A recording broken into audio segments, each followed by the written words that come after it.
you said you made that move in terms of doing the HELOC. So you borrowed against the property that you had. You've had some equity over here. And I guess a lot of us maybe have home equity or we have some 401k equity or something like that that can help make a move. It's not something that I'm telling anybody to do, but these are options, right?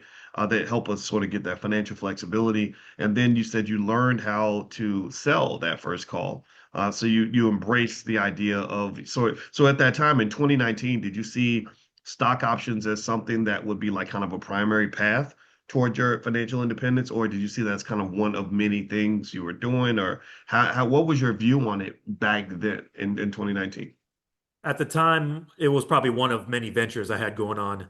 I didn't really see that one as the primary venture that would eventually buy back my time. But now that I look back on it, options really is perfect for me because I've got a background in math and business, which perfectly align with the options market. I don't have a background. I'm not nice with a screwdriver. I'm not nice with a hammer. I'm nice with numbers and business. Okay, nice, nice. So given that that was the strength, what's interesting to me too is it seems like even if math isn't your thing, right? That we all got to know how to count, right? We all know what it feels like when we have, bills up to here and income up to here, right? Like everybody can do that math, right? And I think one thing about options that I found too is, sure, if you're a math geek, you can dive in and it can be as complex as you want. But if you also know common sense, buy low, sell high, and have basic strategies that can be followed, that kind of thing, then it can still work for two, right? Like it seems like I know a lot of students that do stock options who are not necessarily good at math, but they understand the idea of what it means to sell a call, buy a call, that kind of thing. It seems to me like I personally think every kid should learn stock options because that's a really powerful way to get ahead financially. Would you agree with that? 100%. One of the things I discuss in the options classes are working efficiently, right? All of us have worked hard enough, long enough. We're tired of hard work. We're tired of decades of labor. One thing I like about the options market, it's the most efficient way to earn, in my opinion.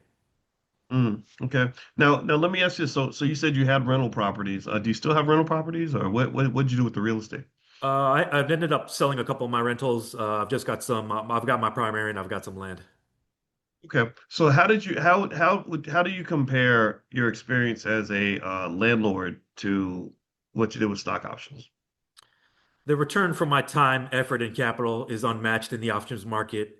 If I put up that same capital in the real estate market, and look, this is coming from someone that was a landlord for 10 years. I managed my own properties for 10 years.